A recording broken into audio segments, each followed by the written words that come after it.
Islam itu untuk orang-orang yang berpikir. Hidayah itu pilihan dan takdir Allah. Jadi kalau ditanya, kita nggak dikasih hidayah nih? Enggak. Kalau seandainya teman-teman mau mikir, dari proses teman-teman berdiri, dari proses teman-teman tidur, proses teman-teman bangun, kita aja nggak bisa ngatur detak jantung kita mau kayak gimana. Kita aja nggak bisa ngatur pompaan darah kita mau kayak gimana. Kalau itu nggak ada yang ngatur, terus gimana caranya itu bekerja? Terus misalnya, matahari terbit dari barat, terbenamnya di timur. Kalau misalnya itu nggak ada yang ngeciptain, atau misalnya matahari terbitnya dari selatan, kayak terbenamnya dari tenggara, kayak apa yang akan kejadian? Kita semua udah tahu, sesuatu itu pasti ada awal mulanya. Segala sesuatu pasti ada mula dan akhirnya. Kalau misalnya kita mau pikirin, awal mulanya kita tuh dari mana sih? Dari teori Big Bang. Terus kenapa bisa Big Bang itu terjadi? Tentang penciptaan. Oke, tentang penciptaan mungkin diciptakan sama A, B, C, dan D. Apakah teman-teman yakin bahwa memang itu yang menciptakan? Apa pembuktiannya? Kalau misalnya ditanya Al-Quran, Al-Quran salah satu buktinya. Kalau teman-teman belum, kayak ya udah, Al-Quran cuma buku yang ditulis dengan bahasa Arab. Teman-teman boleh baca. Di dalam Al-Quran itu terkandung banyak banget hal teori yang sudah dibuktikan secara sains. Salah satunya tentang janin, bentuk janin yang berbentuk seperti lintah. Terus tentang ada sungai di bawah lautan, tentang banyak hal itu semua udah dijabarin di dalam Al-Quran yang itu diturunkan di tahun dimana teknologi secanggih itu aja belum ada, dan dibawa oleh seorang manusia yang bahkan dia nggak bisa baca. Emang di Arab ada lintah? Emang di Arab ada sungai yang di bawahnya lautan gitu? Bahkan Nabi Muhammad pun nggak tahu tentang hal itu gitu. Jadi kalau teman-teman mau ngedenial, tapi kan, coba dipakai lagi logikanya. Jangan terus-menerus ngikutin nafsu kita, ngikutin denial kita, tapi coba sesekali buka diri, berpikir.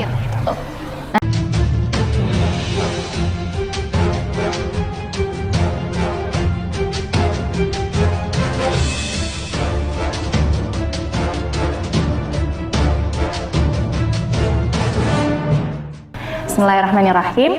Sebelumnya perkenalkan, nama aku Salma. Tapi mohon maaf lahir batin, itu bukan nama asli aku, itu nama samaran aku. Karena satu dan lain hal, aku masih harus menutup identitasku. Nah, alasannya kenapa? Insya Allah akan aku ceritain di sini. Jadi, alhamdulillahnya aku ini anak kedua dari 3 bersaudara. Jadi aku Ateng, anak tengah. Nah, alhamdulillahnya aku dilahirin di Jakarta, tepatnya di Jakarta Barat. Dan mamahku itu dari Blitar, Jawa Timur. Alhamdulillahnya papaku dari Pontianak, Chinese gitu. Nah, alhamdulillahnya aku menjemput hidayah Allah pada bulan Oktober, tepatnya tanggal 21 Oktober 2018. Jadi alhamdulillah saat ini sudah tepat insya Allah 3 tahun memeluk agama Islam kembali gitu teman-teman. Nah, kalau ditanya basicnya sebelumnya agamanya apa sih? Jadi sebelumnya agama aku itu Nasrani, dan sampai hari ini qadarullah belum ada keluargaku yang memeluk agama Islam. Jadi dari keluarga mamah ataupun dari keluarga papa memang historikalnya belum ada yang memeluk Islam gitu. Jadi PR-nya lumayan. Bismillah, mohon doanya teman-teman semua, hidayah untuk kedua orang tuaku, untuk adik kakak aku, dan untuk keluarga besar aku insyaallah gitu. Why Islam? Kenapa harus Islam? Karena kita nggak punya pilihan lain selain Islam. Kenapa sih harus Islam? Karena aku melihat Islam mampu dan punya penjelasan untuk segala hal, untuk hari ini, untuk masa lalu, dan masa depan secara detail, dan nggak bisa kita bantah sama sekali. Teman-teman mau lihat dari apa? Dari segi sejarah. Teman-teman mau lihat dari apa? Dari penciptaan. Teman-teman mau lihat tentang masa yang akan datang. Lebih baik teman-teman meyakini sekarang daripada teman-teman mengetahuinya nanti di masa depan, dan teman-teman udah nggak bisa ngerubah kondisi teman-teman lagi, karena teman-teman nggak punya pilihan.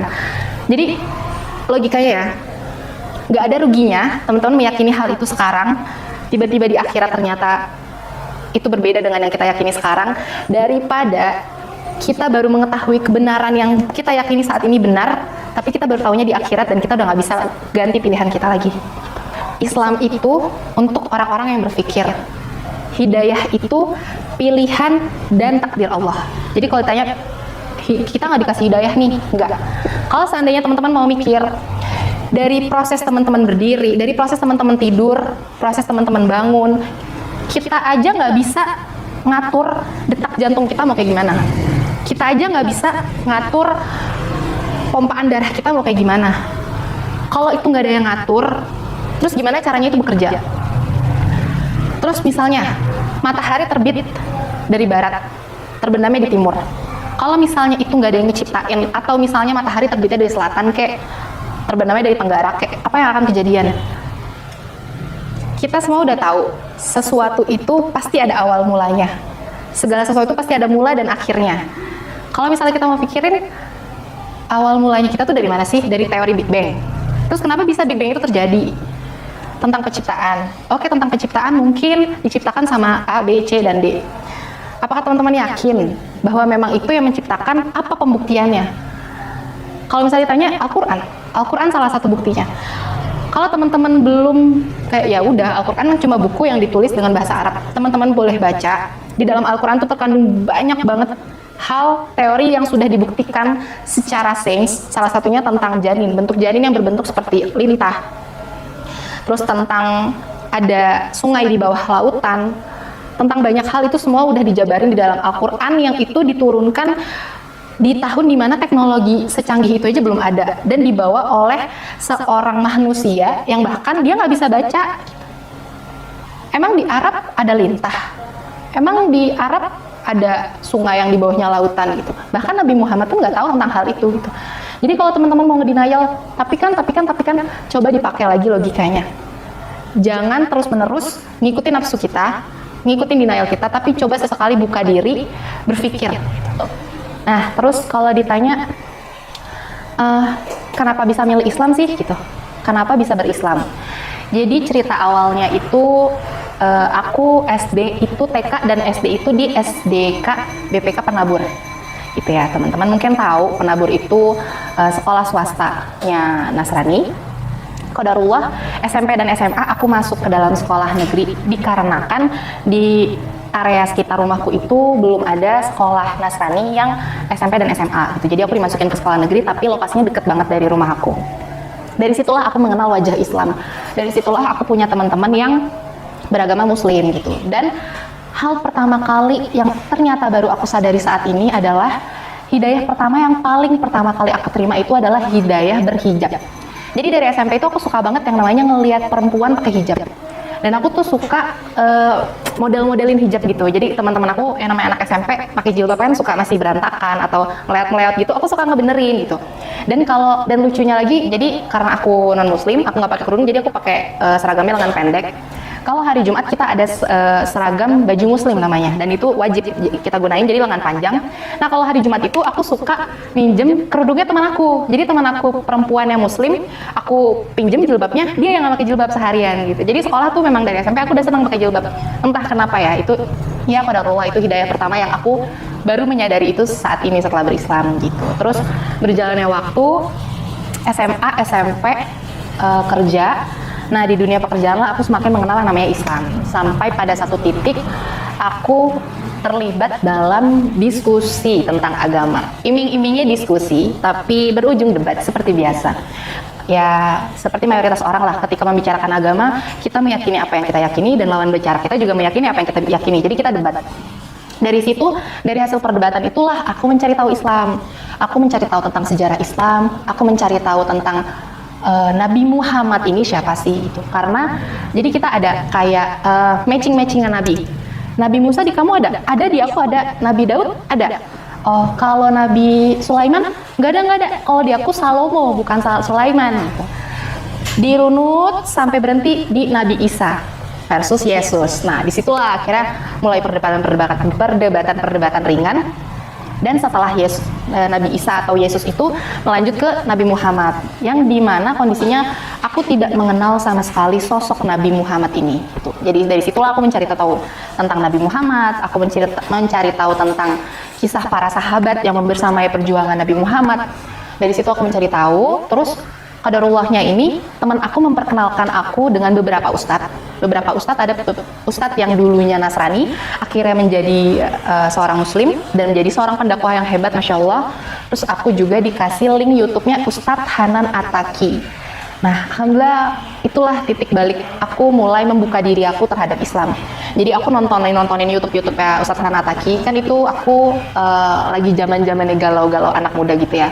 Sedangkan Ustadz Hanan tuh kan kayak materinya tentang cinta-cintaan, gagal move on, udah putusin aja, nikah dan lain-lainnya. Nah, disitulah aku terpacu buat akhirnya aku nonton, terus kayak asik banget nih Ustadz kayak gini gitu.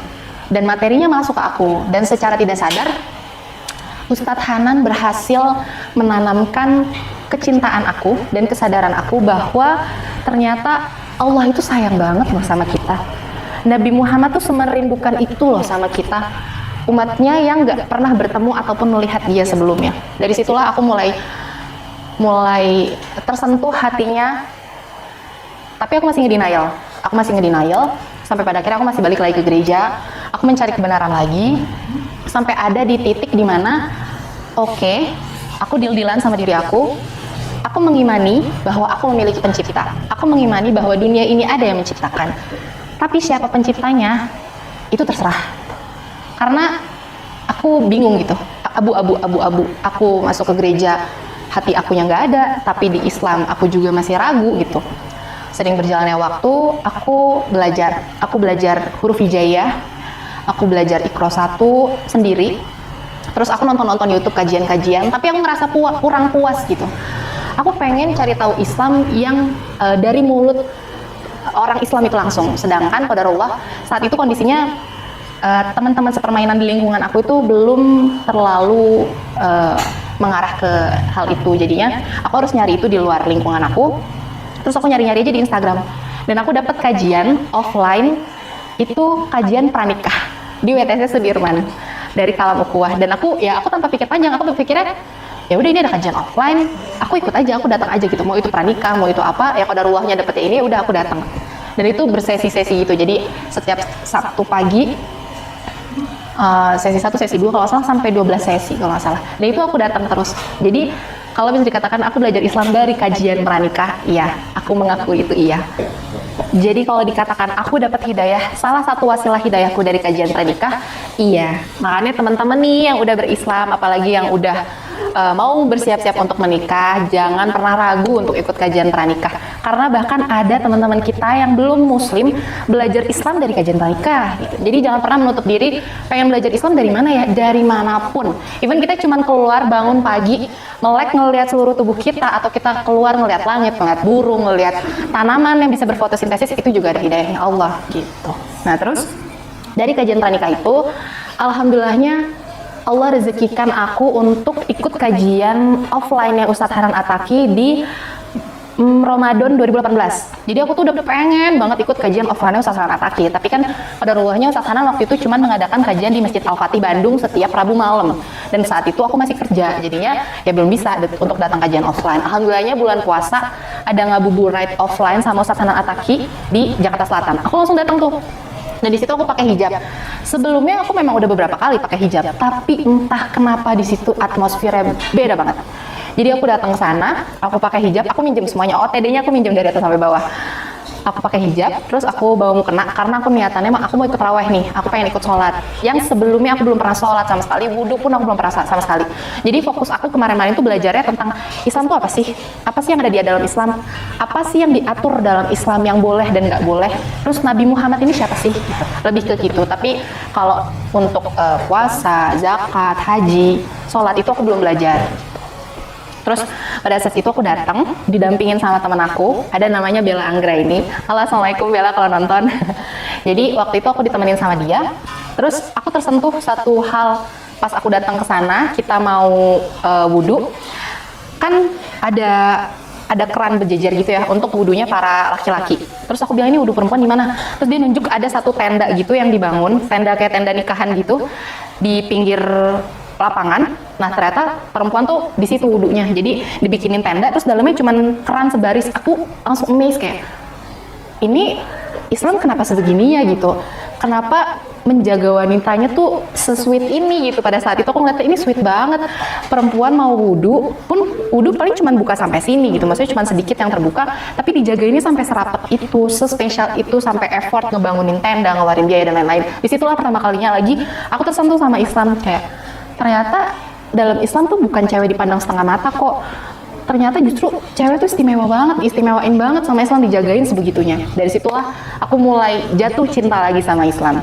Setelah itu aku kaji, aku saat itu ikut puasa. Jadi karena teman-teman aku banyak yang muslim, dan kalau bulan puasa kan kita banyak ya yang ikut buka puasa bersama, acara gitu-gitu.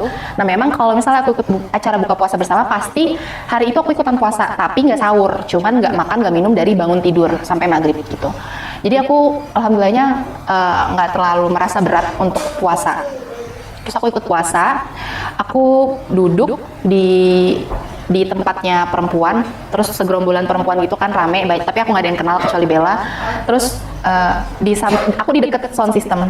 Yang azan tuh waktu itu aku lupa antara Muzamil atau Ustadz Hanannya langsung, aku lupa. Aku pas azan berkumandang, aku minum air putih sambil ngedongak. Dan wallahi itu adalah air minum termelegakan dan feel buka puasa terkeren seumur hidup yang pernah aku rasain. Itu aku pas neguk minum, aku ngedenger azan dari sound system persis di samping aku nangis, aku langsung gemeter, terus aku nangis, terus aku nunduk kayak, aku kenapa gitu? Ada apa sama diri aku gitu? Aku udah pernah kok buka puasa dan pakai air putih atau pakai apapun, kenapa feel-nya beda gitu? Kenapa kali ini kayaknya hati aku kayak luluh lantah gitu? Terus aku diem, tiba-tiba ada teman-teman perempuan yang dari samping kanan kiri ngasih kurma, pokoknya sharing makanan. Di situ juga aku kayak ngerasa sweet lagi, kayak ini kok pada baik-baik banget sama aku gitu. Mungkin karena kondisinya aku lagi baper juga, jadi kayak kok mereka peduli banget sama aku, ngasih aku kurma, ngasih aku makanan gitu-gitu, berbagi lah ya. Mereka ramah-ramah gitu-gitu. Udah dari situ aku udah melayang-layang karena kondisinya aku di hari itu dibuat mellow banget sama Islam. Terus sholat maghrib, jadi aku ikut masuk ke dalam saf, dan sebelumnya itu udah dikonfirmasi sama gurunya Bella bahwa aku diizinkan untuk masuk ke dalam saf, tidak memutus karena niatku belajar gitu, niatku belajar di situ. Dan yang lucunya, aku kan belum pernah sholat sebelumnya, jadi aku nggak hafal tuh yang namanya rokaat atau step-stepnya setelah ini tuh apa. Terus taraweh sama Ustadz Haran itu kan bacaannya bukan trikul ya, tapi akhiyamah gitu-gitu, jadi panjang-panjang. Nah si Bella ini udah nge-reminder aku dari awal, kalau capek nanti kamu berhenti ya setelah salam, setelah 2 rakaat kamu berhenti aja, nggak ikut duduk nggak apa-apa. Aku iya aja, padahal dalam hati aku salam apa, salam 2 rakaat apa, aku nggak tahu gitu, tapi ya udah bismillah aku ikutin aja. Terus yang lucunya, setiap kali sujud, aku kan harus ngelihat depan aku atau kanan kiri aku supaya aku nggak ketinggalan gerakan. Jadi setiap sujud, orang sujud kan pasti dahi bertemu dengan tanah kan. Aku nggak, jadi aku kalau sujud tuh gini, ngintip gitu. Jadi aku kalau sujud, orang-orang nunduk, aku gini. Biar apa? Biar aku tuh nggak ketinggalan sama teman-teman di samping kanan kiri aku gitu. Jadi kalau sujud orang gini, aku gini. Pas orang bangun, baru aku ikutan bangun gitu. Tapi alhamdulillahnya nggak ada pandangan-pandangan aneh, karena mungkin kanan kiri aku juga alhamdulillahnya khusyuk, dan aku ternyata kuat nyelesain taraweh tanpa istirahat, karena itu hikmat banget sih, itu khusyuk banget, kayak hati aku tuh kayak disiram sama air yang sejuk banget, jadi aku enjoy ngejalanin itu. Nah dari sejak hari itu aku bertekad dan berniat aku mau berhijab. Jadi aku berhijab itu udah dari bulan Mei 2018, sedangkan aku baru berani bersyahadat itu di Oktober 2018. Jadi kondisinya saat itu aku udah mengimani Islam, aku udah meyakini Islam, tapi aku takut banget buat syahadat karena aku mikirin mau papaku gimana. Jadi sejak Mei itu aku udah berhijab, tapi berhijabnya kalau main keluar atau makan sama teman-teman. Jadi kalau aku di kantor atau aku di rumah ya aku nggak pakai hijab gitu. Terus dari situ aku udah mikir nih, ya udah aku berislam tanpa syahadat deh gitu. Jadi aku ngaji, aku ikut kajian ke Jakarta, ke sana ke sini, aku belajar baca Al-Quran, pokoknya segala macem, ngafalin surat-surat pendek. Tapi aku nggak mau syahadat. Aku nggak mau syahadat, dan otomatis aku nggak sholat gitu. Aku menjalani itu beberapa bulan sampai pada akhirnya aku ikut kajian pranikah lagi di Sudirman itu. Aku lupa sesi keberapanya. Dan bintang tamunya itu Ratu Anandita. Qadarullah ya, hidayah ada di mana-mana beneran. Tiba-tiba Kak Ratu Anandita bilang sama aku, Kak Ratu Anandita bilang dalam kajian itu, kita nggak pernah tahu kapan kita akan meninggal, kita lagi ngapain, dan kondisi kita tuh lagi seperti apa. Pas ngedenger kayak gitu, kayak aku kayak sambil geledek, aku langsung gemeteran, aku nangis. itu kayak nge-reminder aku bahwa hey, jangan keasikan belajar, kapan syahadatnya gitu, kamu tetap harus berakad gitu. Di situ aku langsung, mungkin kalau kata orang hidup kita baru akan berarti kalau kita takut akan mati dan mengingat mati. Di situ aku takut banget sama mati. Aku baru selesai kajian, aku pulang nih, mau nyebrang naik ke stasiun KRL aja, aku kayak nenek-nenek mau nyebrang, takut, bener-bener takut banget. Aku takut sambar mobil atau motor, aku takut banget mati. Dari situ aku takut banget mati karena aku menyadari aku belum syahadat nih gitu. Ini gimana nih pertanggung jawabannya, aku statusnya apa nih saat ini gitu. Kalau aku meninggal, Allah terima aku apa enggak sebagai umatnya. Tapi lagi-lagi otaknya masih nge-denial, jadi aku masih belum mau syahadat pada saat itu. Terus berjalannya waktu, aku sharing sama salah satu teman kantor aku, karena dia tuh kondisinya tahu aku lagi belajar Islam. Dia nanya, ada masalah apa? Kenapa belum syahadat? Faktor internal atau eksternal? Terus disitulah dia akhirnya memberikan pengertian sama aku, Islam itu punya banyak kemudahan, banyak banget kemudahan. Jadi kamu jangan pernah khawatir, takut memeluk Islam terus kamu jadi susah. Terus aku bilang, tapi aku takut sama keluarga aku kalau aku mengakui bahwa aku udah berislam. Ya sudah, perbedaannya besar ketika kamu sudah bersyahadat, tapi kamu menyembunyikan itu dari keluarga kamu, atau kamu tidak bersyahadat sama sekali, tapi kamu masih belajar dan tetap nyembunyiin dari keluarga kamu. Pahala belajar kamu nggak dihitung, pun kalau mati Allahu alam kamu kemana nih arahnya, diakuin atau enggaknya. Sedangkan kalau kamu bersyahadat, semua amal soleh kamu, semua lelah kamu dalam belajar dihitung pahala, dan dosa-dosa kamu di masa lalu dihapuskan semuanya. Wah, gimana nggak tergiur coba ngedengar perkataan kayak gitu? Aku langsung, sekeren itu, sekeren itukah, sebesar itukah powernya sebuah syahadat di dalam mata Islam. Terus dari situlah akhirnya aku menekatkan diri. Aku pulang kerja, di jalanan aku ngobrol sama diri aku sendiri. Aku bilang, oke, bismillah, aku mau syahadat. Aku harus syahadat dalam waktu dekat ini. Tapi di jalanan aku mikir lagi, aku syahadat sama siapa? Aku tahu sih caranya, maksudnya mengucapkan 2 kalimat syahadat, tapi syarat sahnya itu seperti apa dalam Islam? Dan aku belum punya kenalan ustadz atau ustazah di daerah aku tinggal gitu. Jadi aku nanya kayak gitu. Terus pas aku nyampe rumah, aku buka Instagram. Allahu a'lam bishawab. Itu aku buka Instagram, tiba-tiba di beranda muncul flyer undangan kajian Ustadz Hanan Ataki di Bekasi offline. Masya Allah, itu aku langsung merinding, aku nangis, aku sujud, aku nangis, aku bilang makasih sama Allah. Karena ternyata Allah tahu aku tuh pengen syahadat. Allah tahu aku bingung mau syahadat sama siapa, dan Allah tahu aku bakal seneng banget kalau aku bisa syahadat sama ustadz yang selama ini aku dengerin lewat YouTube. Nah itu lokasinya deket di Bekasi, di deket rumah aku gitu. Itu aku langsung kayak orang dikasih hadiah yang kita bahkan nggak pernah expect itu. Kita nggak pernah mikirin hal itu sama sekali, tiba dikasih hadiah segede itu. Aku baru niat udah kayak giniin sama Allah gitu. Dan satu hal lagi yang ngebuat aku semakin jatuh cinta sejatuh-jatuhnya sama Islam, karena aku dalam Islam baru merasakan bahwa aku benar-benar terkoneksi sama pencipta aku benar-benar didengar sama pencipta aku tuh tahu apa yang aku butuh, apa yang aku minta, kapannya itu dalam Islam. Dan aku kayak ngerasa aku tuh benar-benar nggak sendirian gitu. Sekalipun aku sendirian, sekalipun aku lagi dalam ujian, aku tuh ngerasa ada Allah gitu. Tenang. Dan itu baru aku rasakan dalam Islam. Jadi bener-bener aku ngerasa, ya gimana caranya kita nggak bisa jatuh cinta sama Islam kalau Allah ngebuat kita dengan kejutan-kejutan yang kita nggak pernah bayangin sebelumnya. Terus alhamdulillahnya, singkat cerita aku syahadat sama Ustadz Hanan Ataki di Bekasi waktu itu. Pada saat syahadat pun aku udah bertekad dalam diri aku akan nyembunyiin keislaman ini entah sampai kapan. Mungkin setahun, 2 tahun, 3 tahun, atau mungkin nanti di saat aku mau menikah dengan seorang laki-laki muslim, baru aku mengakui bahwa aku sudah muslim. Rencananya gitu. Qadarullah, cuman butuh 3 minggu Allah kasih aku keberanian untuk ngomong sama orang tua aku, untuk jujur bahwa aku sudah muslim. Wallahi, kalau disuruh ngulangin momen itu lagi, aku nggak akan mau, aku nggak akan berani. Karena bener-bener kalau ditanya, kok bisa sih? Karena beberapa mualaf yang sampai saat ini masih nyembunyiin keislamannya, sering nanya sama aku, gimana sih caranya terbuka, gimana sih waktu ngomong sama orang tua, gimana sih caranya berani ngomong sama orang tua. Serius teman-teman, itu bukan datang dari kita. Rasa keberanian itu bener-bener datangnya dari Allah, dan nggak bisa dijelasin kenapanya.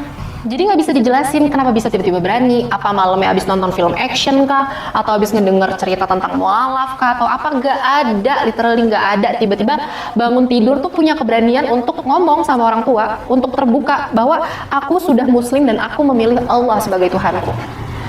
Jadi ya kalau ditanya gimana caranya, ikutin aja kata hati.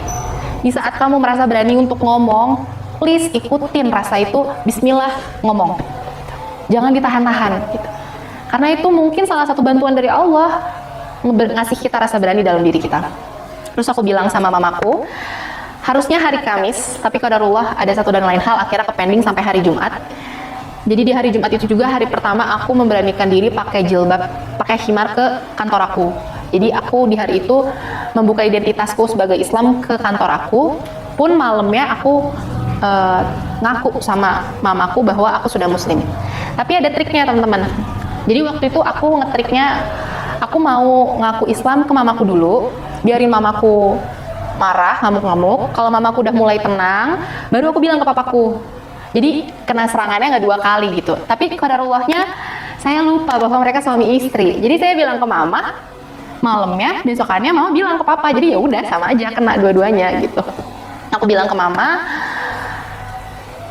ya kalau ditanya reaksi mama kayak gimana, bayangin aja deh teman-teman, pindah agama, nauzubillah, terus ngaku sama orang tua. Dan kondisinya di keluarga besar, di silsilah tuh belum pernah ada yang menggenggam agama itu. Dan memang agama itu tuh yang paling di anti dari keluarga besar mama ataupun papa. Jadi kan lumayan ya. Di situ akhirnya aku ngaku. Hari Sabtunya aku disidang sama mama papa. Ahadnya mama ngundang seorang pendeta suami istri dari gereja aku yang notabene dulunya muslim, terus dia memilih Nasrani dan menjadi pendeta suami istri gitu.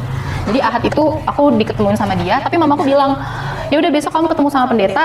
Ini pendeta udah paham sama Al-Quran dan dia memilih Alkitab gitu. Aku deg-degan dong, ya Allah gimana nih, aku Al-Fatihah aja belum hafal, artinya baca Al-Quran apalagi. Yang aku khawatirin, kalau misalnya pendeta ini ngomongin kecacatan Al-Quran, itu otomatis aku pasti goyang gitu. Pasti aku langsung goyah karena pedoman aku saat ini Al-Quran gitu. Tapi kalau pendeta ini mau ngomong tentang Alkitab, mau ngebedah Alkitab, mau kayak gimana, aku nggak akan, udah insya Allah nggak akan tergoyangkan karena ya itu udah bukan sesuatu yang aku pahami dan aku percaya gitu. Terus aku Sabtu malamnya aku sempat kontak Coach Stephen Indra Wibowo, alhamdulillah Mualaf Center Indonesia. Pada saat aku belajar Islam dan baru mulai belajar Islam, mereka mensupport dan membersamai aku terus menerus.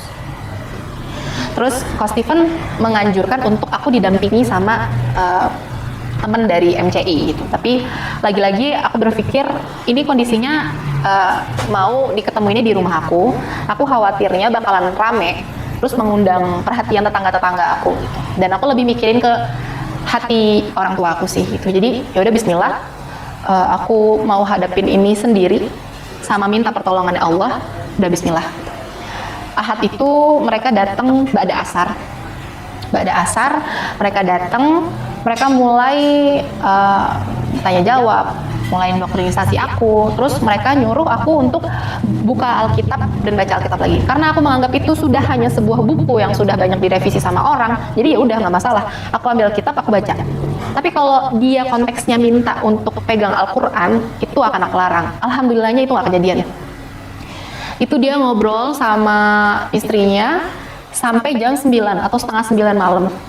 Nah itu alhamdulillahnya di awal kita sharing, dia langsung menjawab pertanyaan terbesar yang pengen aku tanyain. Kenapa dia bisa keluar dari Islam? Jadi dia menjawab, karena dia merasa syariat Islam itu berat banget. Kita harus puasa 30 hari full untuk laki-laki. Harus sholat 5 waktu dalam sehari. Sedangkan dalam Nasrani, cukup kamu mengimani aku, maka kamu akan selamat. Wah, itu kayak dapat jalur VIP kan? Ya udah langsung convert. Pas aku ngedenger kayak gitu, ya oke, silakan kamu ngomong, aku tidak akan mendengarkan apapun yang kamu ucapkan. Jadi ya udah dia ngoceh sampai setengah 9 dan aku ya udah gitu. Tidak ada yang aku dengarkan. Tapi aku tetap berusaha untuk bersikap baik karena di kanan kiri aku ada adik aku, ada kakak aku, ada mama papa aku. Jadi aku lebih menghargai mereka yang sudah dipanggil oleh keluarga aku gitu. Bukan karena beliau. Terus ya udah berjalan seperti itu. Udah selesai. Hari Seninnya, trik yang baru lagi mamaku coba. Panggil pendeta udah. Trik yang kedua, hati, disentuh ke hati. Jadi dari hari Senin, mamaku mogok makan. Mamaku benar-benar mogok makan sampai beberapa hari. Dan mamaku jatuh sakit. Mamaku sakit karena mamaku punya mah. Mamaku jatuh sakit dan mamaku nangis benar-benar seharian nangis. Jadi mamaku sakit, mamaku nggak mau makan dan mamaku nangis terus-terusan sampai matanya tuh bengkak besar. Dan kalau orang lagi stres, orang lagi sedih kan otomatis mukanya terlihat lebih tua daripada umurnya. Dan alhamdulillahnya aku tidur satu kamar sama mamaku. Jadi aku harus ngelihat kondisi mamaku seperti itu terus-menerus. Jujur itu adalah ujian terberat sejauh ini setelah aku memeluk Islam. Karena aku khawatir terjadi sesuatu sama mamaku dan itu mama gitu. Itu yang bikin hal itu terasa berat. Udah masuk hari keberapa, tadinya papaku ya marah, tapi belum ekstrim sampai pada akhirnya aku baru pulang kerja, aku bawain makanan-makanan kesukaan mama, aku bawain bakso, aku bawain soto Bogor, aku bawain pokoknya makanan-makanan kesukaan mamaku, tapi mamaku nggak mau, bener-bener nggak mau. Dia mogok makan, nangis, stres, hancur ya. Dan aku hancur banget ngeliat mamaku dalam kondisi kayak gitu berhari-hari. Terus setelah itu aku pulang kerja, papaku bilang sama aku, kamu sayang gak sih sama mama? Di situ kondisinya di hari-hari itu aku lagi berjuang untuk menguatkan hati aku gitu, untuk melihat kondisi mamaku sembari menguatkan diri bahwa nggak akan terjadi apa-apa sama mama. Allah tuh baik banget sama kamu, jadi so please jangan ragu sama skenario yang ini gitu. Papa nanya kayak gitu, terus papa bilang udahlah jangan kayak gini gitu. Biasa-biasa aja kalau hidup gitu. Ikutin apapun yang mama kamu minta kalau kamu sayang sama mama kamu. Di situ aku ngejawab dan aku juga nggak kepikiran kenapa aku bisa jawab kayak gitu. Itu pure dari Allah yang nuntun. Aku bilang, "Pah, seandainya mama minta di dunia ini aku jadi seorang guru atau seorang dokter sekalipun, aku bakal usahain itu semaksimal mungkin. Tapi kalau untuk surgaku, untuk keyakinan aku, kali ini aku nggak bisa ikutin apa mau mama." Aku langsung diam di situ. Dari situ aku mulai khawatir karena mamaku udah semakin lemah, kesehatannya terus menerus, gak mau dibawa ke dokter. Aku udah mulai udah ya gitu. Apa baiknya aku berbakti aja ya sama orang tua aku gitu. Aku takut nyawa ancamannya. Terus kadang aku tiba-tiba aku lupa, aku dengar dari temen aku atau aku baca. Jadi waktu itu aku dengar kisah sahabat tentang Sa'ad bin Abi Waqqas yang setelah memeluk agama Islam gak lama ibunya juga melakukan mogok makan. Wah, di situ aku berasa kayak aku udah mau nyerah, bener-bener udah kayak nggak ada pilihan lain, aku harus ngikutin mau mama. Pas aku baca cerita itu, aku kayak dikasih kekuatan sama Allah bahwa tenang, nggak akan terjadi apapun sama mama kamu dan ini akan lewat. Skenario aku tuh nggak pernah ada yang buruk, jadi jangan pernah khawatir. Dari situ aku langsung oke, bismillah, kuat, bismillah. Dan mamaku dalam kondisi seperti itu kalau nggak salah sekitar 2 mingguan. Jadi setelah itu mamaku mulai mau makan, mulai mau beraktivitas lagi, tapi serangannya nggak berhenti di situ. Mamaku mulai mamaku mulai merayu aku untuk kembali dengan metode ya ditegor gitu, dengan intensitas yang cukup lama, dengan segala emosinya, segala kekecewaan ditumpah ruahkan, dan itu berlangsung 1,5 tahun mungkin gitu. Jadi aku tuh bilangnya sidang. Kalau mamaku datang ke aku ngajakin ngobrol terus ya udah kayak gitu, itu aku nyebutnya sidang. Jadi dalam seminggu itu mungkin 2 hari sekali atau 3 hari sekali itu sidang itu pasti ada. Dan Coach Steven atau teman-teman MCI itu ngajarin aku jangan pernah ngedebat, jangan pernah ngejawab apapun, sekalipun mama atau papa kamu maki-maki Islam, maki-maki Nabi Muhammad, maki-maki Allah, biarin aja. Karena kondisinya dia nggak tahu. Jangan ngeluarin dalil, apalagi berusaha untuk memahamkan apa yang kamu pahami. Karena itu akan mental. Jadi kamu cukup diem, minta maaf, dan jawab kalau kamu ditanya. Jadi, dan itu cukup nano-nano rasanya gitu, karena aku bukan yang sabar seperti itu gitu. Jadi orang nih lagi jatuh cinta sejatuh-jatuhnya sama sesuatu, tiba-tiba harus menghadapi si sesuatu yang dicintainya itu dicaci maki, difitnah, bahkan diucapkan sesuatu yang menyakiti hati kita, itu kan sulit ya menahan nafsu kita untuk enggak gitu. Tapi ya itulah Islam. Dan alhamdulillah itu berhasil Allah kasih kekuatan, Allah lapangkan sampai 1,5 tahun mulai berlalu. Aku ingat banget hari Jumat aku masih di sidang, tapi aku lupa itu bulan apa, tahun 2019, 2020 atau 2019, aku lupa. Hari Jumat aku masih di sidang, masih perang dingin gitu. Jadi seharian tuh pasti rumah aku disetelin lagu-lagu rohani, diajak gereja, didatengin sama A, B, C, D, dan lain sebagainya. Itu udah biasa, dikirimin video di WhatsApp atau gitu-gitu. Hari Jumat, Ahad pagi, jadi setiap Ahad tuh aku udah pagi-pagi tuh udah harus siap mental, karena setiap Ahad pagi tuh aku harus nyiapin mental karena harus menghadapi ajakan gerejanya mama gitu. Tiba-tiba Ahad itu enggak, Ahad pagi itu beda banget. Aku lagi tiduran.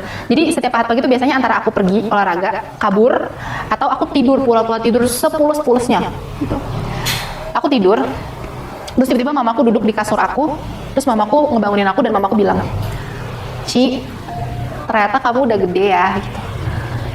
"Maafin mama, dan mama terima keputusan kamu."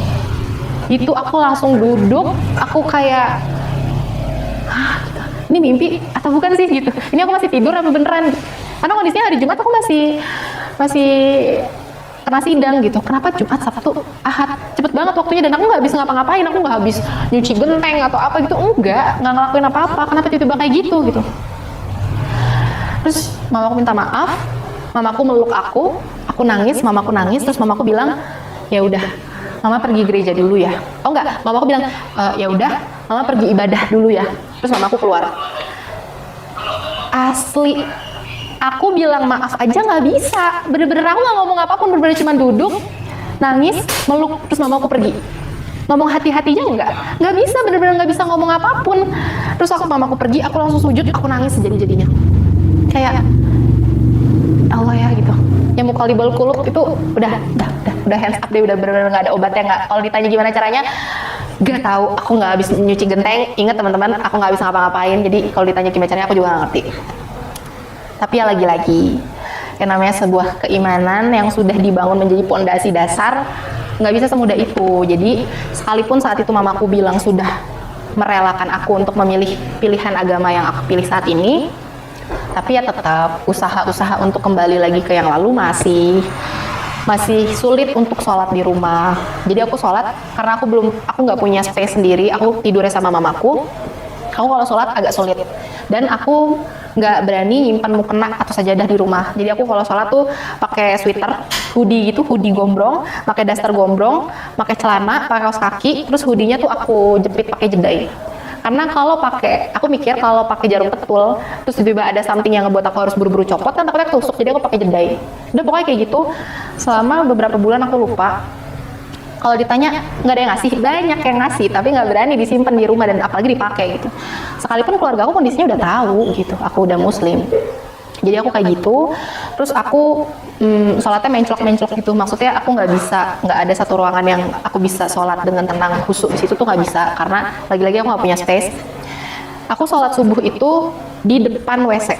Jadi ini WC, pintu WC, terus ini mesin cuci, ini rak sepatu. Nah ini ada lantai sedikit. Aku sholatnya di situ sholat subuh. Alasnya ya baju yang habis dijemur gitu, baju bersih yang dijemur, aku pakai itu. Kalau ditanya kenapa harus sampai segitunya sih, kenapa harus itu?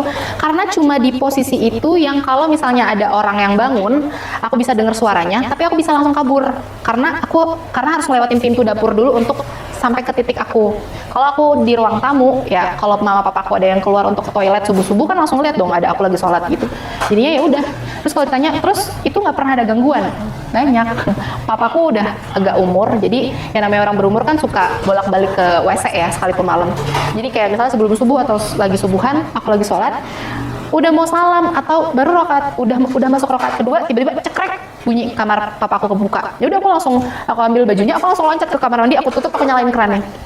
Gitu, makanya kenapa aku milih titik itu, karena titik itu yang menurut aku paling aman buat aku. Kalau ditanya kebersihannya, insya Allah aku bersihin, tapi kalau ditanya layak tidak layaknya memang agak kurang gitu. Itu aku jalanin sampai Ramadan 2020 ya, 2020. Jadi aku biasa yang namanya aku sholat, apalagi kalau zuhur atau isya pas lagi libur kerja, kan lama ya 4 rakaat, dan ngafalin bacaan sholat itu jujur agak sulit guys, butuh waktu gitu. Jadi sholatnya lama.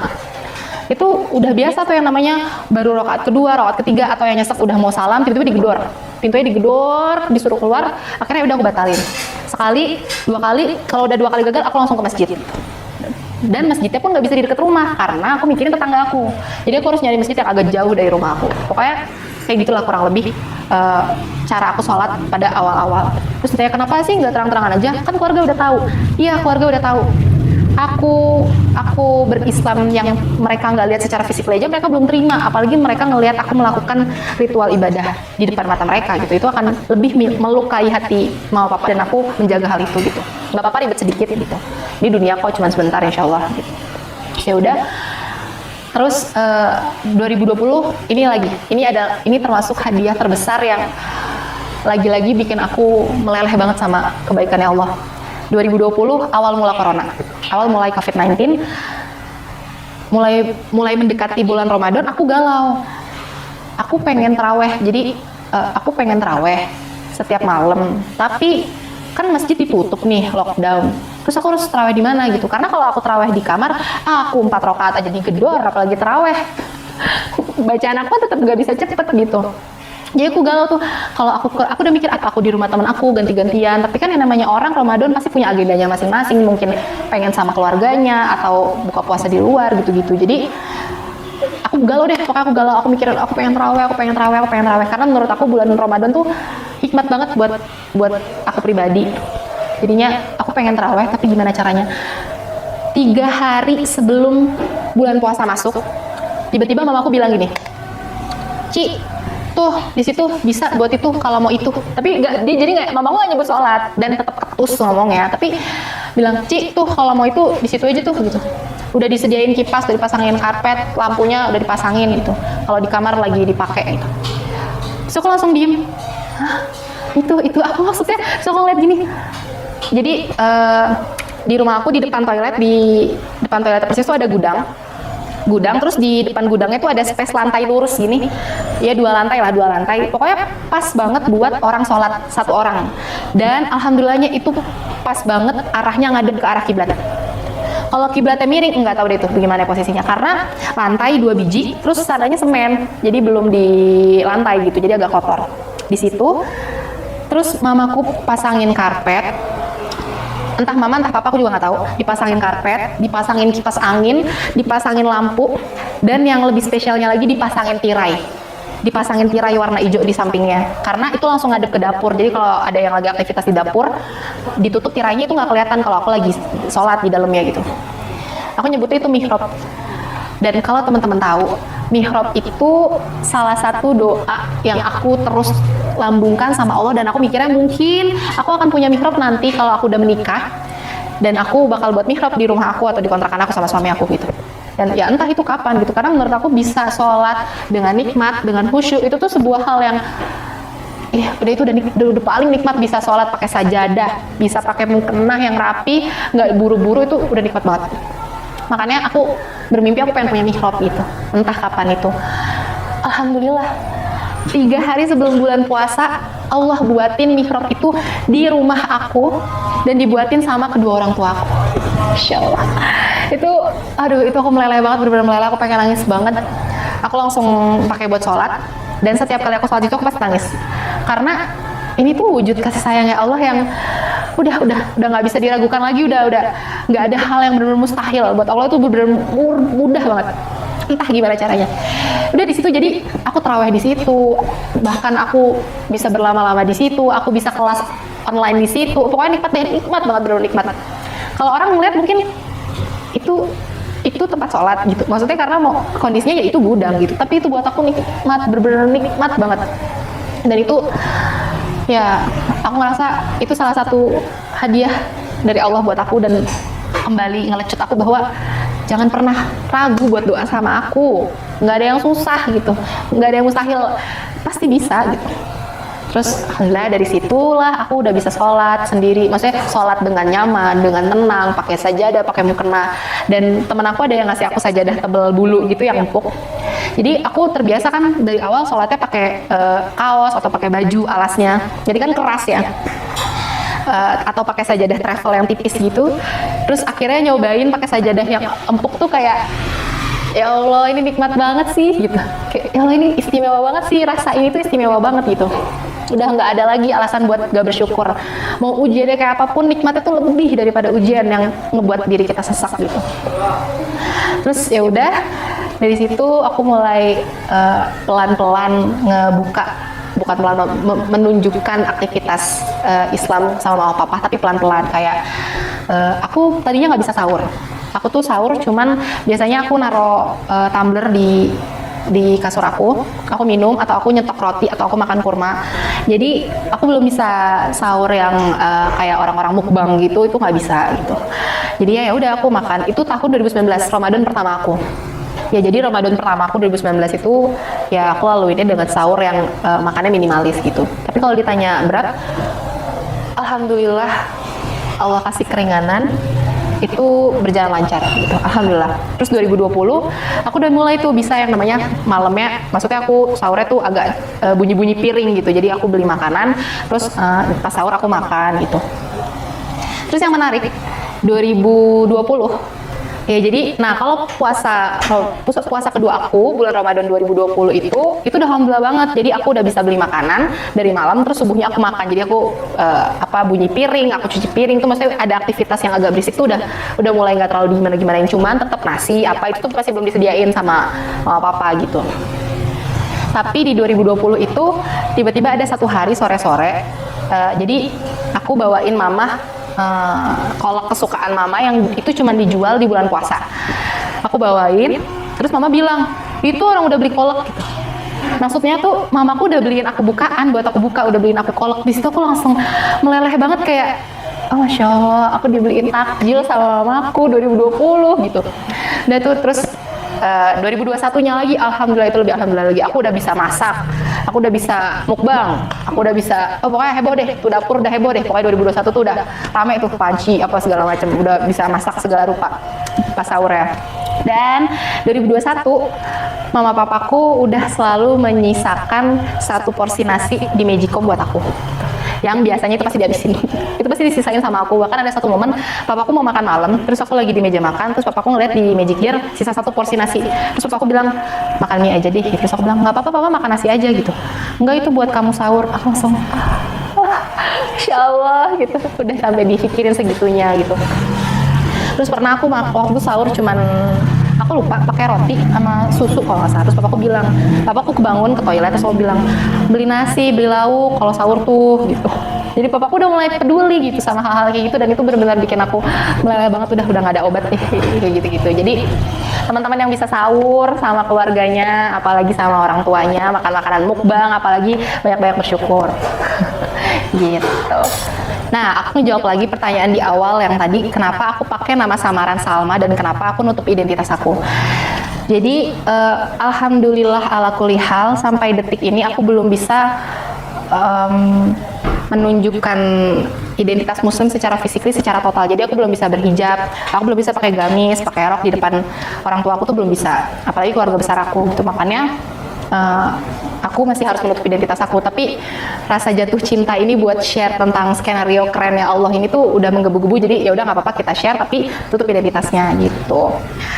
Terus saat ini aktivitas aku mau bisnis guys. Aku mau buka usaha kuliner bakmi Chinese yang insya Allah halal.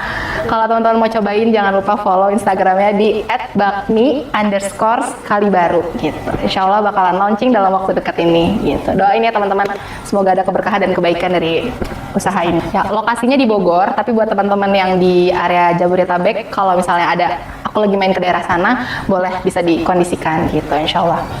Nah, kalau ditanya saat ini aktivitasnya apa selain bisnis itu, aku saat ini alhamdulillah berada dalam komunitas Sister Filah Mualafah. Teman-teman kalau mau follow bisa Instagramnya di @sisterfilah_mualafah. Di situ kita kumpul bareng-bareng sama teman-teman mualafah. Tapi sorry guys, ini akhwat only ya. Jadi untuk bapak-bapak mohon mencari regunya masing-masing. Kalau untuk cowok-cowok, untuk cowok-cowok bisa masuk ke Terang Jakarta, atau teman-teman yang memang sudah muslim dari lahir tapi pengen belajar Islam yang chill, yang seru, yang fun, bisa ke Terang Jakarta gitu. Nah, buat teman-teman nih yang mungkin masih struggle dalam menjaga identitas Islamnya, yang mungkin baru mualaf dan menutupi identitas dari keluarganya, atau galau dan lain sebagainya, atau yang baru banget mau belajar dan cari tahu ke Islam, jangan sungkan buat hubungin aku, bisa lewat @sisterfilah_mualafah itu. Kita bisa sharing-sharing, kita bisa ngobrol-ngobrol tentang pengalaman mualaf-mualaf yang lain buat semakin nguatin kita. Terus jangan pernah jauh-jauh dari Allah. Seberat apapun ujian, kita percaya itu tuh skenario terkerennya Allah yang bakal ngebuat kita lebih kuat dari sebelumnya gitu. Terus teman-teman misalnya, Kak, aku pengen belajar Islam, aku udah muslim dari lahir, tapi ya udah, kita sharing-sharing aja, kita kontekan. Tapi ingat ya guys, lagi-lagi akhwat only gitu. Terus buat teman-teman mungkin yang masih belajar dalam Islam, yang entah itu mualaf atau bukan, yang memang muslim dari lahir, jangan pernah berhenti belajar, karena belajar itu kewajiban kita. Jangan pernah berhenti belajar, jangan pernah berhenti mencari. Kalau aku bingung ngajinya sama siapa, ngajinya di mana, nggak ada waktunya, usahain jadiin skala prioritas tertinggi kita. Ntar insya Allah Allah yang bakal fasilitasin kita gimana caranya, di mana, dan sama siapanya gitu. Terus teman-teman, kita berjuang bareng-bareng aja berat, apalagi sendiri. Jadi jangan pernah sendirian, cari temennya, cari lingkungannya, cari circle-nya untuk kita bisa istiqomah bareng-bareng, berjuang bareng-bareng, ngejar ridho dan surganya Allah gitu. Pesan buat mama papa, alhamdulillah Allah jadikan kita satu keluarga di dunia. Semoga suatu saat nanti kita bisa berjuang sama-sama di dunia buat jadi satu keluarga lagi di surganya Allah gitu. Sama jangan lupa kalau aku pulang ke Cikarang, sediain satu porsi nasi di Magicom buat aku sahur ya, maaf Pak. Nah segitu teman-teman untuk cerita aku hari ini tentang skenario kerennya Allah. Buat teman-teman yang mau diskusi, buat sharing, jangan sungkan lagi-lagi untuk komunikasi sama aku di sisterfilah_mualafah. Semoga ada kebaikan, ada ibroh, ada hikmah yang bisa teman-teman ambil dari cerita aku hari ini. Mohon maaf lahir batin kalau ada perkataan yang kurang mengenakan untuk teman-teman dengar. Kurang lebihnya mohon maaf. Teman-teman jangan menyerah, berjuang bareng-bareng. Kalau capek, boleh rehat sejenak. Tapi jangan pernah nyerah, berhenti boleh. Nah,